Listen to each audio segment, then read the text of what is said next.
आपका आर्य विद्यापीठ में स्वागत है। आप देख रहे हैं आर्य विद्यापीठ। जैसे कि हम क्लास 10 का जो साइंस है, साइंस में केमिस्ट्री जो हम 3 वीडियो देख चुके हैं। आज हम पढ़ेंगे रासायनिक अपक्रिया के प्रकार। रासायनिक अपक्रिया के प्रकार, उन्हें कितने भागों में विभाजित किया गया है। ठीक है, चलिए देखना स्टार्ट करते हैं। आइए, रासायनिक अपक्रिया के प्रकार, यानी इन्हें हम 4 भागों में विभाजित किए। कितने भागों में विभाजित किए गए हैं? 4 भागों में। यानी इनकी अपक्रिया के आधार पर इन्हें बांटा गया। किसके आधार पर बांटा गया? अपक्रिया के आधार पर इन्हें 4 भागों में बांटा गया। ठीक है, चलिए पहला है हमारा युगात्मक अपक्रिया, संयोजन अपक्रिया अथवा संकलन अपक्रिया। इसका मतलब है युगात्मक का मतलब एक पास पास होना, यानी कहते नहीं युगात्मक यानी योग कर दीजिए। फिर संकलन मतलब संयोजन यानी इकट्ठा कर दीजिए। संकलन मतलब भी करना, इकट्ठा करना होता है। क्या करना होता है? इकट्ठा करना होता है। दूसरा हमारा वियोजन अपक्रिया अथवा अपघटन कहते हैं। वियोजन मतलब टूटना या अपघटित होना यानी अलग होना। क्या होना? अलग होना। ये होता है हमारा दूसरा वियोजन अथवा अपघटन क्रिया होता है। अगला है तीसरा हमारा होता है प्रतिविस्थापन क्रिया। कौन सी होती है? प्रतिविस्थापन क्रिया अथवा विस्थापन क्रिया। अब ये जो होता है, इसमें प्रतिविस्थापन क्रिया विस्थापन क्रिया में ये क्या करता है? एक लेके दूसरे अलग हो जाता है, यानी इसमें अलग अलग होते हैं।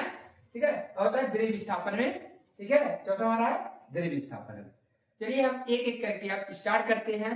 पहला हमारा रहेगा हेडिंग योगात्मक संयोजन अथवा संकलन अपक्रिया। ठीक है, एक बार आप इसको स्क्रीनशॉट ले लीजिए। हम स्टार्ट हट जाते हैं, उसके बाद हम आगे की तरफ चलिए अब देखते हैं। आगे की तरफ जैसे बताए हैं योगात्मक अपक्रिया या संयोजन अपक्रिया या संकलन अपक्रिया। अब देखते हैं अपक्रिया कहते हैं। इसमें कहता है जब 2 या 2 से अधिक पदार्थ, यानी जैसे एग्जांपल में मान लीजिए मार्कर है। क्या है? यह मार्कर है, यानी 2 मार्कर जब क्या है, यानी एक अवकार क्या है? जब ये दोनों जुड़ करके क्या आपस में रिएक्शन करके एक बन जाए। एक मार्कर क्या है?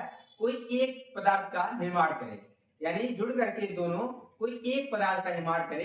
ये होता है संयोजन या संकलन अपक्रिया। कहता है जब 2 या 2 से अधिक पदार्थ, 2 या 2 से अधिक पदार्थ मिल करके केवल एक सिंगल उत्पाद क्या करे? निर्माण करे या सिंगल उत्पाद को बनाए, उसे हम कहते हैं योगात्मक अपक्रिया या संकलन अपक्रिया कहते हैं। ठीक है, देखते हैं। कहता वह रासायनिक अपक्रिया जिसमें 2 या 2 से अधिक पदार्थ, 2 या 2 से अधिक पदार्थ, चाहे 2 रहे चाहे 3 रहे चाहे एक ही रहे, मतलब कम एक तो नहीं रहेगा पक्का, कम 2 तत्व होना चाहिए। अधिक पदार्थ संयोग करके केवल एक नया पदार्थ बनाए, उसे हम क्या कहते हैं? संयोजन अपक्रिया, योगात्मक अथवा या संकलन अपक्रिया कहते हैं। जैसे देखिए, जैसे हमारा है हाइड्रोजन है, यहाँ पे ऑक्सीजन है। क्या है? हाइड्रोजन और ऑक्सीजन। जब इन दोनों को हम क्रिया करवाते हैं कि हमारा बनता है जल। क्या बनता है? जल, H2O। क्या बनता है? जल, H2O। यानी जब ये जल बनता है, अब देखिए इसको हम बराबर कर लेते हैं। यहाँ पे 2 है, यहाँ पे 2, अगर 2 यहाँ लगाते हैं जाएगा 4, यह जाएगा 2। ये गया हमारा, यानी हमारा क्या? हाइड्रोजन। क्या है? हाइड्रोजन। ये हमारा क्या है? ऑक्सीजन। क्या है? ऑक्सीजन। यानी हाइड्रोजन और ऑक्सीजन क्या होंगे? जब आपस में जुड़ेंगे यानी संयोग करेंगे, क्रिया करेंगे, रिएक्शन करेंगे, वह जाकर क्या बनाएंगे? जल बनेंगे। क्या बनेंगे? जल। यह एक क्या आती है? सिंगल उत्पाद है। क्या है? सिंगल उत्पाद है। अगला एग्जांपल है, जैसे अमोनिया है NH3। क्या है? अमोनिया है। ये क्या? हाइड्रोक्लोरिक। क्या है? हाइड्रोक्लोरिक।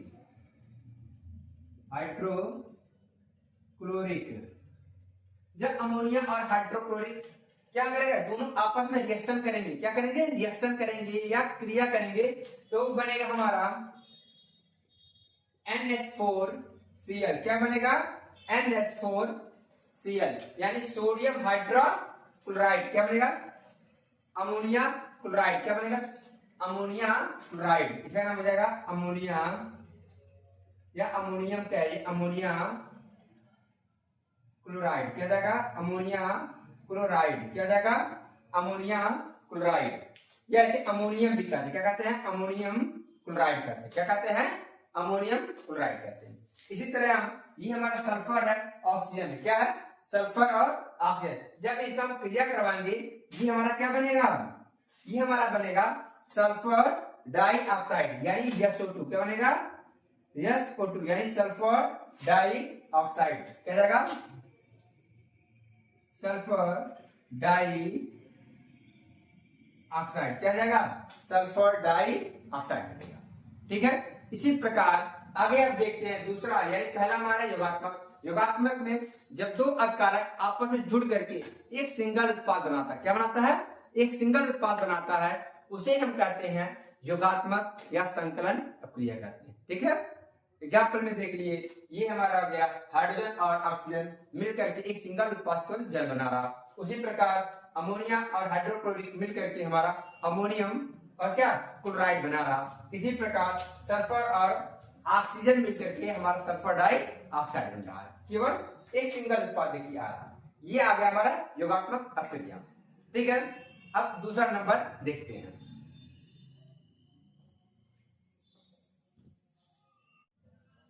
जैसे कि अभी हम देख चुके पहला योगात्मक अपक्रिया क्या होता है, उसमें बताए हैं कि दो ही यौगिक इकट्ठा होकर एकल उत्पाद बनाते हैं। क्या बनाते हैं एकल उत्पाद बनाते हैं। इसमें जो होता है उसी का उल्टा होता है। क्या होता है जो योगात्मक अपक्रिया होता है उसी क्या होता है उल्टा होता है, एकदम उल्टा होता है। इसमें क्या होता है जो यौगिक पूरा बना होता है, यौगिक क्या होता है बना होता है, वही टूट कर क्या होते हैं अलग होते हैं, टूट कर क्या होते हैं अलग होते हैं। जैसे एग्जाम्पल में कुछ है, अच्छा मान लीजिए जैसे एग्जाम्पल मान लीजिए एक कागज है। क्या है एक कागज एक यौगिक बहुत सारे कागज से मिलकर बनाता। ये क्या होगा जब भी अपक्रिया होगा ये टूट जाएगा तो भागों क्या जाएगा अलग हो जाएगा, दो भागों में अलग होंगे, तीन भागों में अलग होंगे, यानी अलग अलग भागों में क्या जाएंगे विभक्त हो जाएंगे। क्या जाएंगे अलग अलग भागों में टूट जाते हैं। उसे हम कहते हैं अपघटन अपक्रिया। क्या कहते हैं अपघटन अपक्रिया। देखते हैं कहता है वह रासायनिक अपक्रिया जिसमें कोई यौगिक, वह रासायनिक अपक्रिया जिसमें कोई यौगिक अपने अवयवी तत्वों में टूट जाता है, अपने अवयवी तत्वों में क्या होता है टूट जाता है, उसे हम अपघटन या विस्थापन वियोजन अपक्रिया कहते हैं। क्या कहते हैं वियोजन अपक्रिया कहते हैं। ठीक है, जैसे देखते हैं हमारा है यहाँ पे क्या है कैल्शियम कार्बोनेट। अब कैल्शियम कार्बोनेट बना होगा तो ऐसा तो बन नहीं गया कैल्शियम कार्बोनेट, इसमें भी आपने क्या इसके यौगिक होते हैं यानी अवयवी तत्व होते हैं, वो आगे मिलके कहते हैं बने होते हैं। जैसे इसमें मिला होगा कैल्शियम, ये जो हमारा है कैल्शियम कार्बोनेट, ये जो है हम इसको क्या करेंगे गर्म करेंगे। क्या करेंगे गर्म करेंगे यानी हीट देंगे, इसे हम गर्म करेंगे। ये टूटता है कैल्शियम ऑक्साइड, इसमें टूटता है कैल्शियम ऑक्साइड, इसमें टूटेगा कैल्शियम ऑक्साइड में, उसके बाद टूटेगा carbon dioxide, carbon dioxide gas के रूप में। जैसे चूना पत्थर लीजिए हुआ, ठीक है, तो उसको क्या कर जैसे हम देखिए रखे हैं इसमें चूना पत्थर ही है, इसमें हम डाले थे चूना, क्या किए थे डाले थे, डालने के फलस्वरूप वो क्या था वो कब उबलने लगा यानी गर्म हुआ हीट हुआ, फिर उसमें से उष्मा निकल रही थी। क्या निकल रही थी उष्मा निकल रही थी। जो उष्मा निकल रही थी वो वही था कार्बन डाइऑक्साइड। क्या था कार्बन डाइऑक्साइड उष्मा निकल रही थी, और ये क्या है कैल्शियम ऑक्साइड होता है। ठीक है, अगला देखते हैं हमारा फेरस सल्फेट। क्या है फेरस सल्फेट है। अब जो फेरस सल्फेट है हम इसको क्या किए हैं गर्म किए हैं। ठीक है, जब इसको गर्म किए तो हमारा क्या बना, ये जो रहा होगा फेरस सल्फेट हरा कलर का था, इसका जो रंग होता है कैसा होता है हरा रंग का होता है। कैसा होता है हरा। जब इसको गर्म किए यानी इसको जब हम गर्म किए तो हमारा किसमें फेरिक ऑक्साइड में, किसमें फेरिक ऑक्साइड में टूटा। फिर एक बना इसमें सल्फर डाइऑक्साइड। क्या थी सल्फर डाइऑक्साइड, उसके बाद बना सल्फर ट्राइऑक्साइड। यानी ये यौगिक हमारा सिर्फ एक था, यौगिक कितना था एक था। ये टूटा कितने भागों में है तीन भागों, एक दो तीन भागों में, ऊपर वाला अपने दो भागों में टूटा। ठीक है, यानी हम कह सकते हैं जो हमारा योगात्मक अपक्रिया ये उसी का उल्टा आ जाता है, उसी का क्या होता है उल्टा हो जाता है। ठीक है, यानी इसमें दो जो भी तत्व रहते हैं वह अपने अवयवी तत्व में क्या होते हैं विभक्त हो जाते हैं, टूट के अलग हो जाते हैं उसमें। ठीक है, चलिए इसको आप एक बार स्क्रीनशॉट लीजिए, हम हट जाते साइड में, ठीक है। चलिए अब हम देख चुके अपघटन के, अब देखते हैं अपघटन के प्रकार, या कितने प्रकार के होते हैं। इनका जो रिएक्शन है, क्रिया होता है, जो क्रिया करते हैं वो कैसे कैसे और कितने अवस्थाओं में करते हैं। तो हम इनका देखते हैं अपघटन के प्रकार, ये 3 प्रकार के होते हैं। कितने प्रकार के होते हैं? 3 प्रकार के होते हैं। ये जो 3 प्रकार के होते हैं, पहला है इसमें ताप अपघटन। क्या करने पे? ताप अपघटन, यानी कोई यौगिक का उसे हम गर्म करेंगे, क्या करेंगे? गर्म करेंगे, वह हमारा टूटेगा। जैसे अभी हम देखें चूना पत्थर वाला, ठीक है, कैल्शियम कार्बोनेट को तो हम गर्म किए थे, वो अपने अवयवी तत्वों में टूट गया था। किसमें टूटा था? वह टूटा कार्बन डाइऑक्साइड और कैल्शियम ऑक्साइड में। उसी प्रकार अगला है विद्युत अपघटन, यानी कोई यौगिक और उसमें विद्युत धारा प्रवाहित करवाएंगे। क्या करवाएंगे?